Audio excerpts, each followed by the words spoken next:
Va a dar inicio un nuevo episodio de Neuróticamente. Yo soy Génesis, su psicóloga neurótica y compañera en este viaje de introspección. En el episodio de hoy vamos a hablar sobre las amistades y explorar si realmente existe tal concepto como amistades eternas. También hablaremos sobre el juicio de Meta y estaremos respondiendo algunas preguntas de la audiencia en Instagram que se repiten mucho sobre el amor propio y cómo superar a un ex. Importante, suscríbete al canal y dale like a este video si te gustó. Sin más, les dejo con el episodio. Hola, buenos días, buenas tardes, buenas noches, dependiendo de en qué horario me estés viendo o escuchando. Gracias por acompañarme en el día de hoy. Recuerda nuevamente darle like al video, es muy importante para seguir manteniendo este tipo de contenidos. Vamos a comenzar con la primera noticia del día de hoy, que se titula Rompiendo el mito de los amigos para siempre. Seguramente muchos habremos visto, sobre todo de mi generación, Friends, y haberte hecho esta idea de querer tener un grupo de amigos que te acompañe para toda la vida, que sean muy unidos, que compartan intereses, que tengan, pensamientos afines y sobre todo que sea eterna. Pues vamos a evaluar hoy qué dice la ciencia sobre esto y sobre las amistades, ¿no?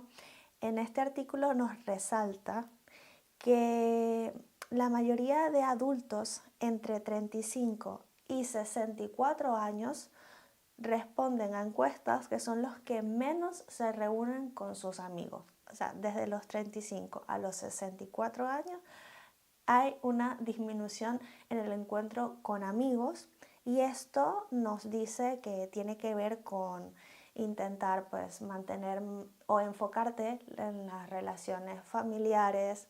Normalmente en esas edades se tienden a iniciar vínculos con una pareja o algunas personas deciden tener hijos.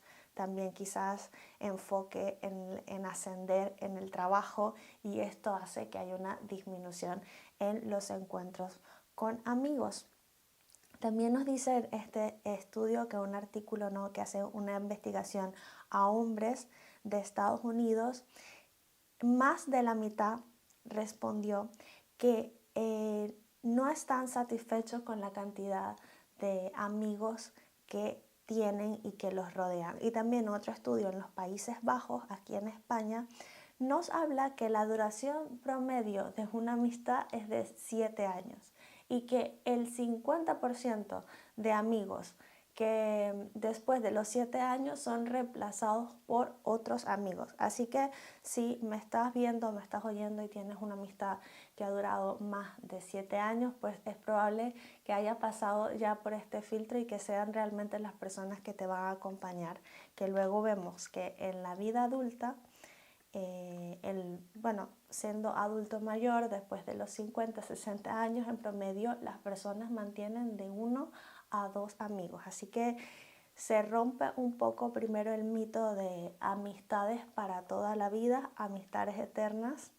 Y también esto, ¿no?, como la canción de quiero tener 1.000.000 de amigos, pareciera que esto es solamente válido o se mantiene en edades por debajo de los 35 años. Si nos ponemos a evaluar, aunque estos son estudios, tiene mucho sentido porque coincide con la etapa de la edad escolar, en donde realmente tenemos muchísimo más tiempo libre y más tiempo de compartir con amistades, y también con las etapas de estudio obligatorio y de estudios universitarios. Esto tiene mucho sentido, y luego ya pareciera que la amistad termina quedando en un segundo plano una vez que las personas terminan consolidando familias, creando nuevas familias, ¿no?, y uniéndose en pareja a otro ser humano y procreando también.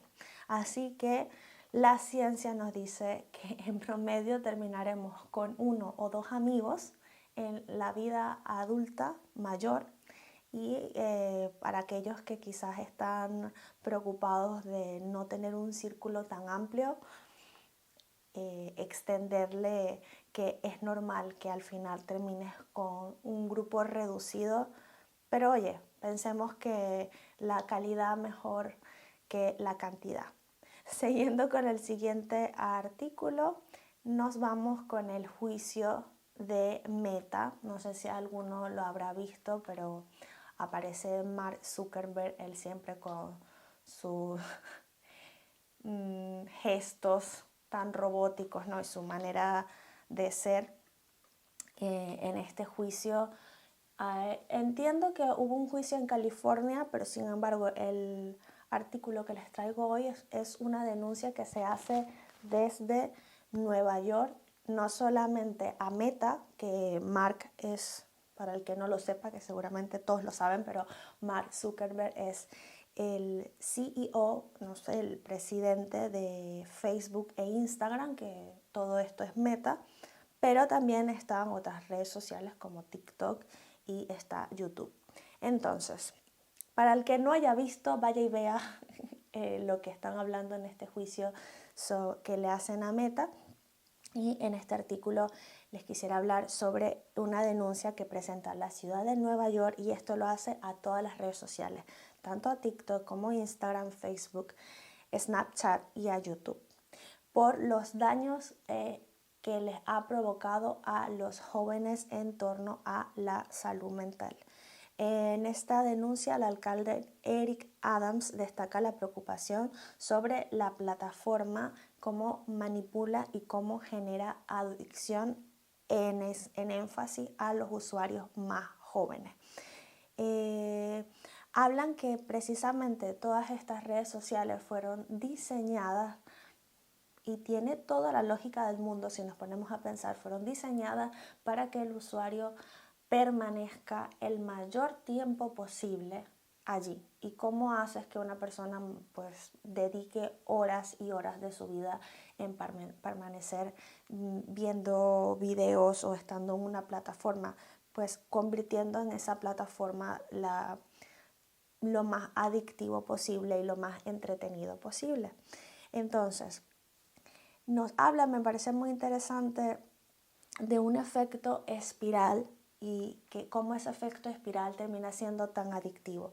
Esto a mí me gusta mucho hablarlo en consulta, y a veces comparo este efecto espiral o la función del algoritmo con nuestros pensamientos y cómo a veces puede esto afectar a nivel tanto físico como emocional, y sobre todo en el pensamiento. Las personalidades o las personas que tienen más tendencia a la ansiedad, cómo tu mente te va ofreciendo ciertos escenarios o ciertas situaciones, al igual que Instagram o TikTok te va ofreciendo ciertos videos, y es en aquellos donde te permaneces más tiempo, donde prestas más atención, donde interactúas, donde dejas like, donde dejas comentarios, donde guardas, que luego te va a mostrar en más cantidad.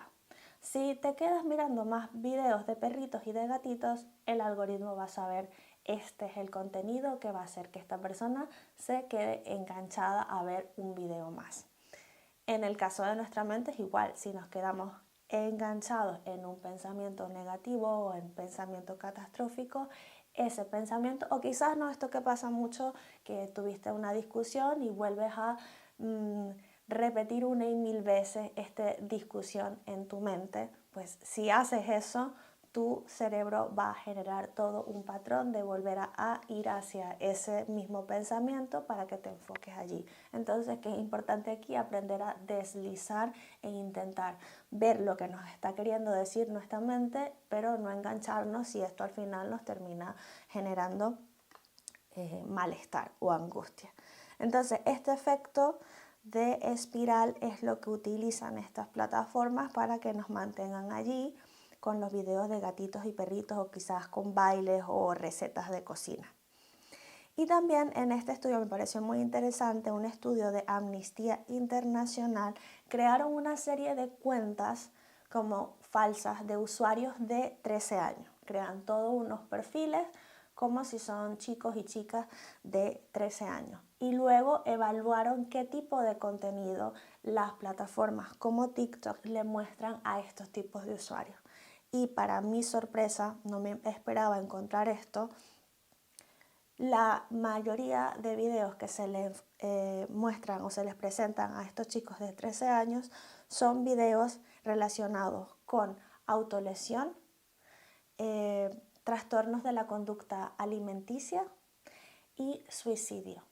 Eso es lo que le muestra la plataforma a jóvenes de 13 años. Entiendo que detrás de esto hay un componente orgánico, hay personas que trabajan como moderadores, pero también hay un componente, no sé si llamarlos de inteligencia artificial, que automáticamente te va a ir mostrando lo que te enganchas más. Y si nuestros jóvenes ya lo vemos que cada vez más están más propensos a enfermedades mentales, a padecer ansiedad, a padecer depresión, no sería de extrañar que se queden viendo más videos que estén relacionados con esto. El problema es que no estoy hablando de videos de salud mental como yo me puedo sentar aquí a dar recomendaciones o a dar datos científicos sobre la salud mental. Estamos hablando de otros jóvenes que quizás están promoviendo conductas suicidas o están promoviendo autolesiones o están promoviendo una conducta alimentaria que es completamente insana y termina siendo muy problemática y de riesgo para los jóvenes que son más vulnerables y más fácilmente quizás manipulables en ese sentido.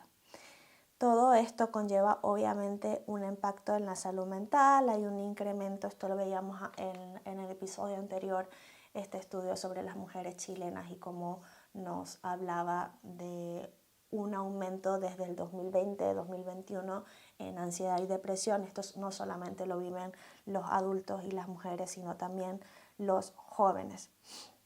¿Y qué medidas están tomando? Bueno, primero,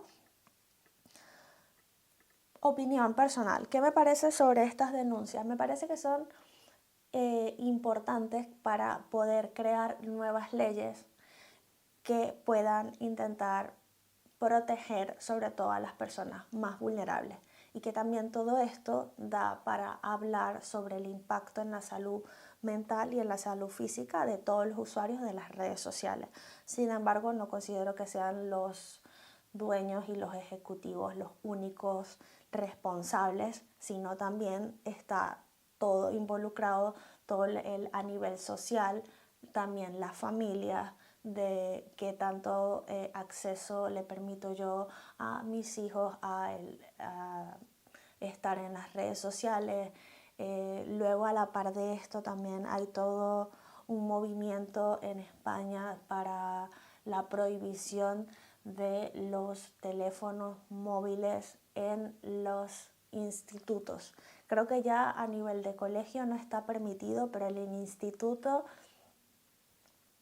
no se puede, pero sin embargo los profesores en momentos libres, bueno, tenemos 10 minutos libres, pueden sacar el móvil y utilizarlo en silencio. Y hay todo un movimiento para intentar prohibir esto, pero más allá de las prohibiciones es la educación desde casa, el poder explicar y poder de una forma comprensible y quizás más dinámica que cuáles son las consecuencias, cómo disminuye nuestra capacidad creativa el estar siempre expuesto a imágenes en movimiento, cómo también disminuye nuestra capacidad de atención, cómo también esto disminuye nuestra calidad de sueño, cómo también está relacionado con el sedentarismo y con la obesidad, cómo a su vez está relacionado con una disminución de la capacidad de socialización. Pareciera que estamos ahí conectados y mientras más seguidores tenemos y más visualizaciones, con menos personas realmente establecemos relaciones y conexiones reales, ¿no? Justamente esta semana hablaba con una paciente que me decía, me he eliminado las apps de TikTok y de Instagram de mi móvil lleva 2 semanas sin las apps y me dice, me siento más feliz que nunca. He empezado a leer un libro. Estoy en mis tiempos libres, me doy cuenta de que tengo mucho más tiempo libre de lo que realmente me había dado cuenta que tenía, y ahora soy capaz incluso de bajar al parque y ponerme a leer un libro, que antes parecía que eso era completamente imposible. Y me manifestaba su preocupación sobre la interacción social, ¿no? Me decía, Génesis, si no estoy al tanto de las redes sociales, puede eso que me lleve a socializar menos o a interactuar menos con mi familia, con mis amigos. Esto que nos pasa pues a los inmigrantes, que muchas veces tenemos a la familia lejos y las redes sociales tienden a ser como un recurso que nos hace sentir más cerca. Y ahí es donde me gusta poder ver esta arma de doble filo de las redes sociales. Por un lado, bueno, estoy yo también en las redes sociales, así que como hay personas como yo que se dedican a difundir, pues intentar difundir contenido de valor o intentar pues dar un mensaje más positivo o a psicoeducar, que eso está muy bien, pero también es importante reconocer los límites y esta falsa creencia que discutía yo en sesión con esta paciente, de quizás vemos a personas en las redes sociales y no sé, vemos fulanita está en la playa, el otro está en tal restaurante comiéndose un plato de un restaurante con 2 estrellas Michelin, y la otra está embarazada, esta persona se comprometió, el otro se compró su primer coche y lo máximo que hacemos es darle like quizás o compartir unos emojis de corazón, pero realmente estamos interactuando con la otra persona, le estamos preguntando cómo está su vida. Recordemos que lo que compartimos en las redes sociales es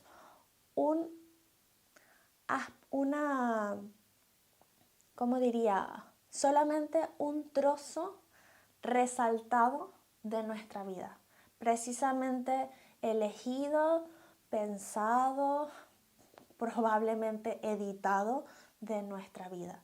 Pero ¿es eso una interacción real? ¿Es eso mantenerme al tanto del otro? ¿O es solamente pues ver lo que la otra persona quiere mostrar o la imagen que quiere dar? Entonces, si queremos construir relaciones realmente duraderas o relaciones de un vínculo profundo, un vínculo más sano, lo suyo sería quizás escribirle a la persona o llamarle, pero nos da las redes sociales esa falsa creencia de que estamos en contacto con el otro, cuando no, pareciera que incluso nos puede llegar a alejar más, sin hablar de toda la implicación emocional que conlleva pues estar constantemente bombardeado, sobre todo en plataformas como Instagram, donde todo el mundo parece ser feliz y todos están demostrando únicamente sus logros y sus éxitos, y no sabemos mucho más de cómo llegaron ahí, o todos los tropiezos y el fracaso, o todo incluso una fachada no realista que ya se han demostrado incluso casos en Estados Unidos de padres que tienen estas cuentas donde exponen a sus hijos, y aparte de todo esto que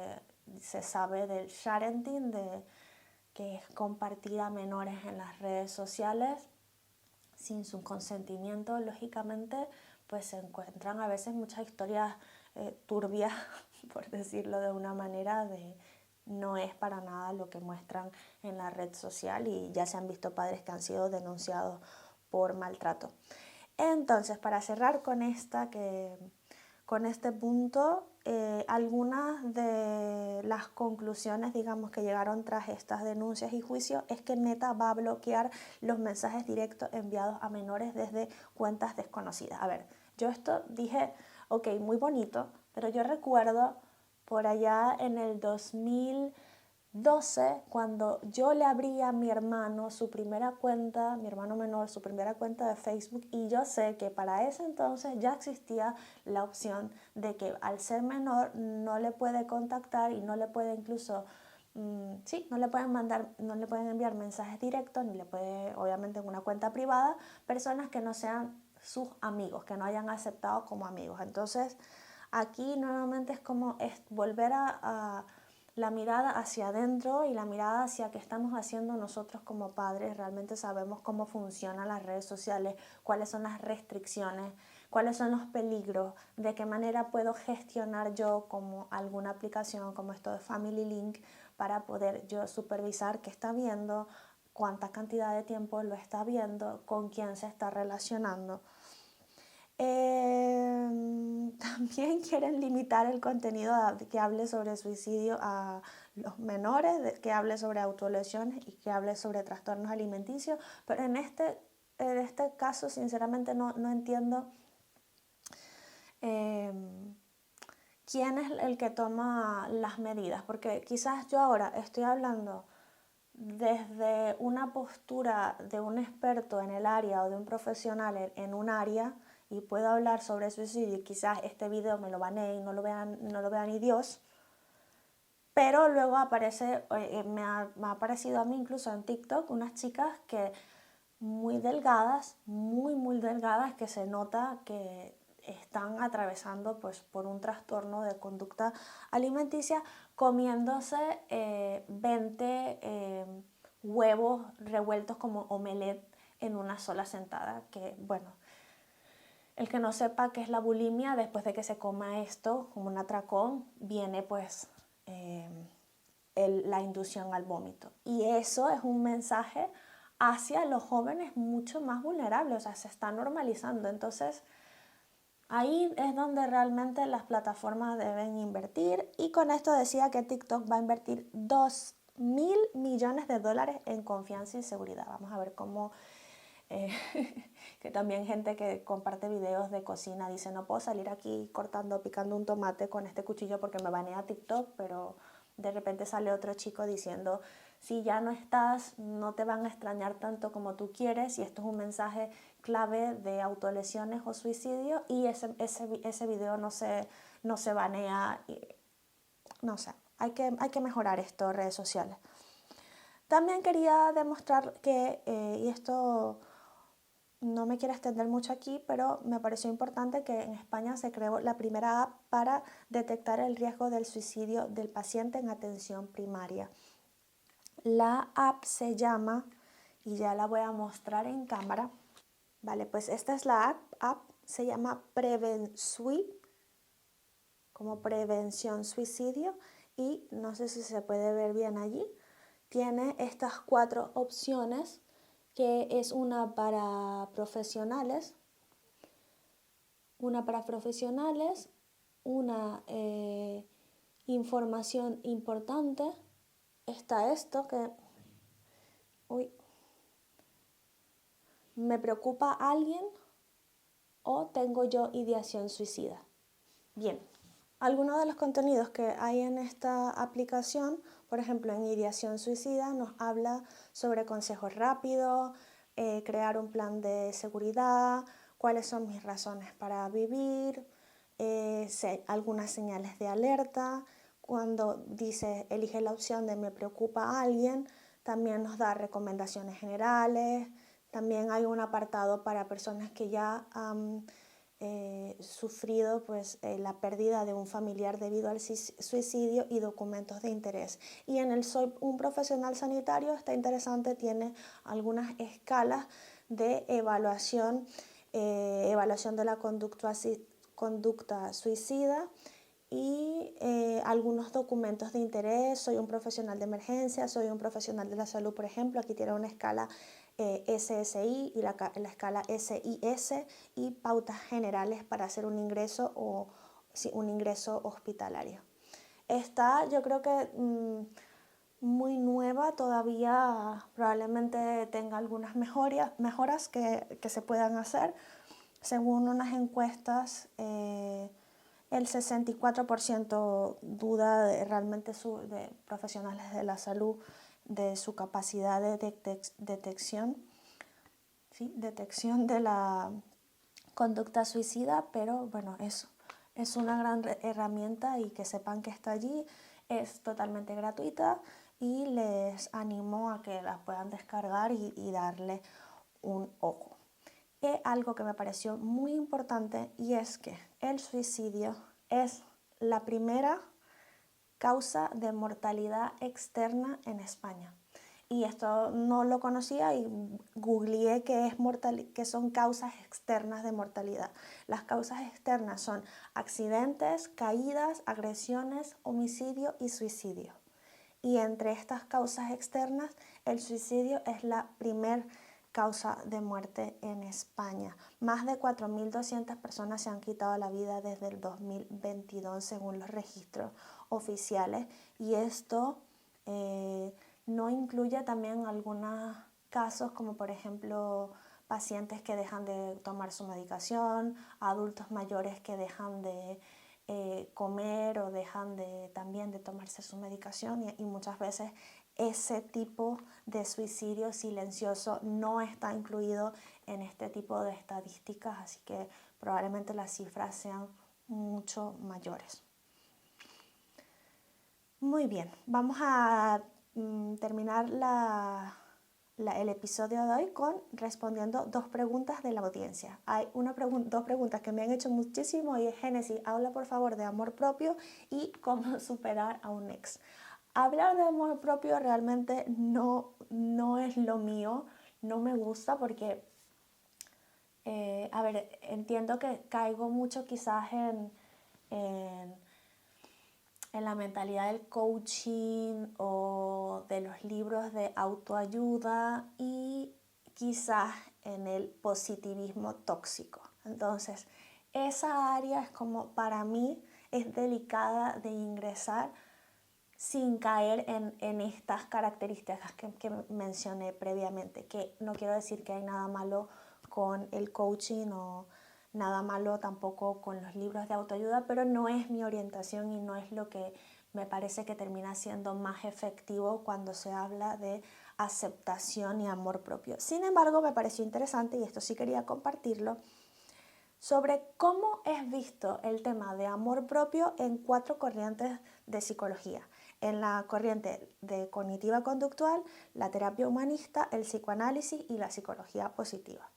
Entonces, desde la terapia cognitivo-conductual se trabaja el amor propio corrigiendo, identificando primero, por supuesto, y luego corrigiendo las distorsiones cognitivas, que pueden ser estos pensamientos de visión de túnel, de todo o nada, en este momento no recuerdo más distorsiones cognitivas, pero el objetivo es identificar quizás qué creencias podemos estar manteniendo que nos limitan en la aceptación o en el reconocimiento de ti mismo en una totalidad entre los aspectos positivos y negativos. Y cómo se desarrolla esto también se enfoca en desarrollar habilidades y estrategias positivas, como por ejemplo cultivar pensamientos positivos sobre uno mismo y aprender a manejar todo el tema de gestión emocional, ¿no? Que al final poder manejar la frustración, poder aceptarte en la imperfección, es un acto de amor propio y autocompasivo. Así que, ¿quieren trabajar el amor propio desde la terapia cognitivo-conductual? Hay que empezar a investigar sobre las creencias que podemos tener, que son estos pensamientos centrales. Les doy quizás un ejemplo de pensamiento central, como todas las mujeres tienen que ser muy obedientes. Entonces, cada vez que yo me salgo de esta creencia, pues entro en una disonancia con lo que pienso que debería ser, entro en un conflicto y esto me genera malestar. Y lo que se hace en esta terapia, pues, es indagar qué tipo de creencias tenemos y confrontarlas quizás con estrategias para poder reconocer si son saludables, si son útiles o no. Desde la terapia humanista, que recuerdo cuando estudiaba, esto nos habla más como de una profesora que decía los comeflores, los hippies de la psicología, el amor propio implica aceptarte y ser auténtico. Y aquí es una aceptación, también nuevamente una aceptación de ti como en tu totalidad, sin una mirada incluso de intentar cambiarte, sino en aceptarte como eres. Fomenta también la autoexploración y fíjense qué bonito para aprender a abrazar tus fortalezas como las áreas de crecimiento personal. No nos habla ni siquiera de las debilidades, sino abrazar fortalezas y abrazar las áreas de crecimiento personal. Además que el humanismo se ve al ser humano como en su capacidad de autorrealizarte y como un sujeto capaz de crecer y de mejorar. Es muy bonita la terapia humanista. Desde el psicoanálisis, que por ahí es algo más de lo que está relacionado con lo que yo hago a nivel profesional, nos habla de explorar las dinámicas inconscientes que puedan influir en la relación que tienes contigo mismo e identificar patrones relacionados con experiencias pasadas para también comprender cómo impactan en la autoimagen y en cómo te relacionas con el entorno y contigo mismo. Así que aquí está todo este trabajo intenso y trabajo profundo de reconocer esta estructura psíquica del inconsciente al cual no tenemos acceso sino a través de los actos fallidos, a través de la interpretación de los sueños y también en el proceso de análisis. Y aquí me parece muy importante porque también se habla de la relación del yo ideal. Y el yo ideal es esta imagen en la que nos reconocemos en toda nuestra capacidad de ser o en toda...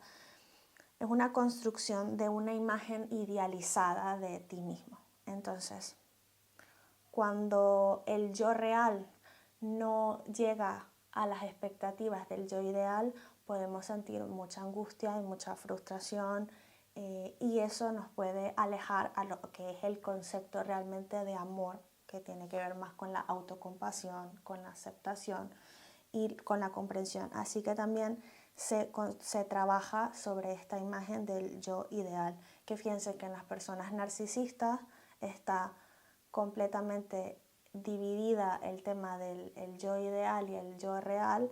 Hay una identificación con el yo ideal y hay un rechazo por completo de todo lo que no encaje con el ideal del yo.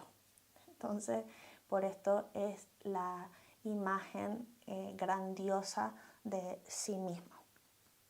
Y por último, desde la psicología positiva, se centran también en identificar y cultivar fortalezas personales. También trabajan en reconocer las cualidades positivas y desarrollar un sentido de gratitud y optimismo. Así que para trabajar esto quizás más de forma individual, desde la psicología positiva hay libros de autoayuda y desde el humanismo también.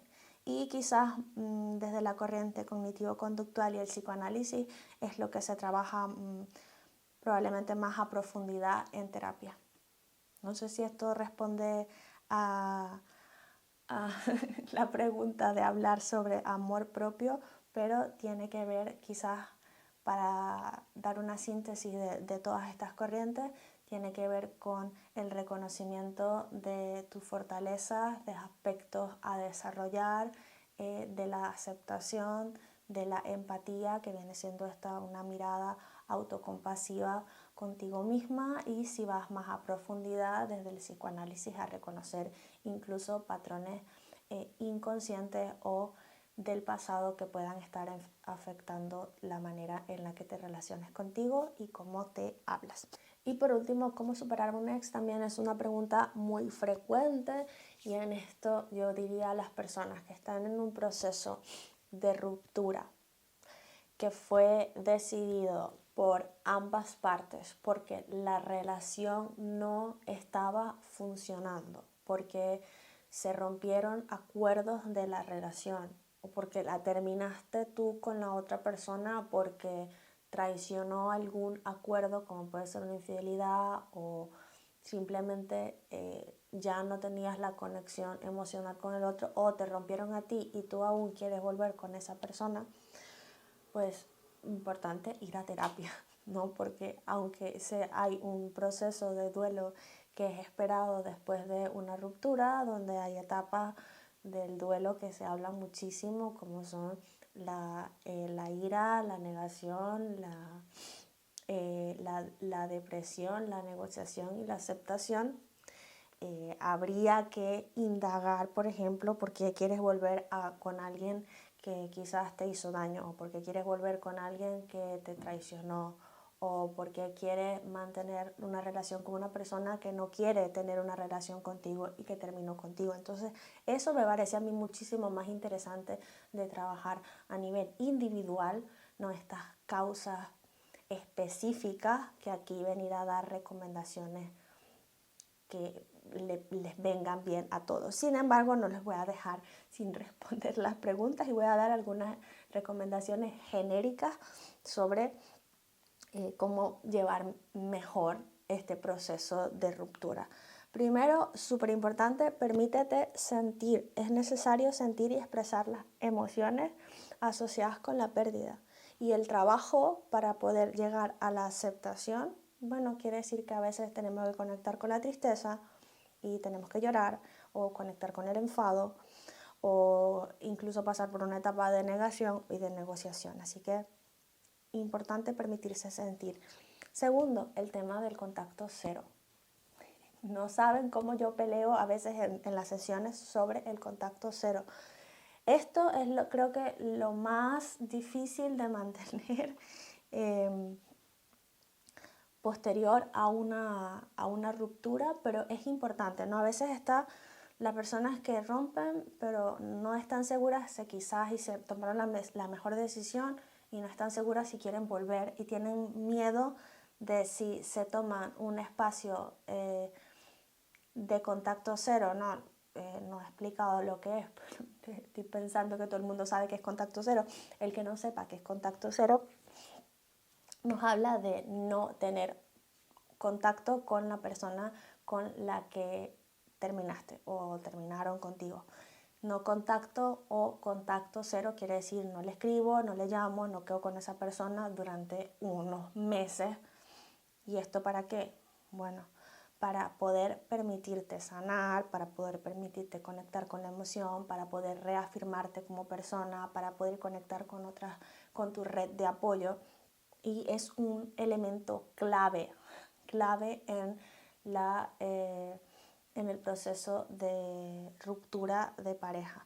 Y es a lo que venía, que hay muchas personas que no lo quieren tomar el contacto cero porque dicen, bueno, pero si no estoy seguro o no estoy segura y aplico el contacto cero, entonces si luego en ese tiempo decido que quiero volver con la otra persona, esa persona ya no va a querer volver conmigo. Bueno, entonces habría que valorar, ¿no? Si pasaron 2-3 meses y mantuviste el contacto cero y ya en ese tiempo la persona está con otra persona, pues a lo mejor ese no es la persona indicada para ti o ahí no era, no, porque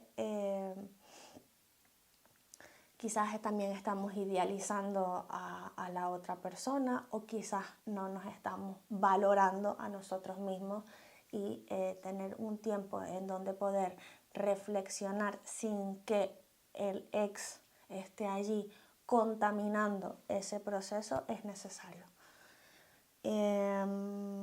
Bueno, también es importante enfocarse en sí mismo, quizás sobre todo en relaciones más dañinas, donde la persona pudo haber perdido el contacto con amistades porque solamente salía con la pareja, o donde todas las actividades las hacía con la pareja, o donde había una dependencia económica e incluso emocional con la pareja. Es importante volver a enfocarte en ti. ¿Cuáles son tus hobbies? ¿Qué cosas te gustaban hacer? ¿Qué series o películas quizás no veías porque a tu pareja no le gustaban, pero a ti sí, y ahora tienes la oportunidad nuevamente de volver a conectar con todo esto? También es importante, pues aquí un poco de lo que hablaba antes de las creencias, poder reconocer quizás creencias que puedan ser limitantes, como ver una ruptura como un fracaso, como una pérdida, como el final, y allí es donde también importante a veces entra la terapia, que nos puede ayudar a reconocer y a ser más flexibles, como poder ver esto como quizás aprendizaje, como parte del proceso, y como verte a ti como un ser humano de carne y hueso que tiene derecho a cambiar de opinión, tiene derecho a equivocarse, tiene derecho a reestructurar su vida de una forma distinta como la había planificado cuando estaba en pareja. Y por último, evitar comparaciones, y con todo esto es muy importante también el contacto cero, porque si tú estás enfocándote en ti, estás muy contento y luego vas y le revisas las redes sociales y ves que está saliendo con otras personas, pareciera muy feliz o y tú no estás en esa misma posición, es importante no hacer comparaciones. Cada persona lleva su proceso de forma distinta. Las etapas del duelo no se viven justamente una primera que otra, no tenemos que pasar todos primero por depresión y después por enfado, no, sino que esto puede ser algo cíclico y que cada experiencia pues es valiosa, y poder permitirte vivirla de la manera en la que tú la vives es también amor propio, lo que hablábamos antes. Muy bien, pues con esto hemos llegado al final del episodio de hoy. Espero que les haya parecido algo interesante. Me encantaría que me dejaran un comentario si llegaron hasta aquí sobre qué les ha parecido hasta ahora los episodios, si han visto alguno, si se llevan algo el día de hoy, si les hice quizás reflexionar sobre algún aspecto. Pues siento que si una persona, dos personas ven este video y les hace reflexionar sobre algo que les pueda ser constructivo para su día a día o para su bienestar emocional, pues me siento satisfecha de poder haber creado estas series. No olviden suscribirse, darle like y nos vemos en un próximo episodio. Bye.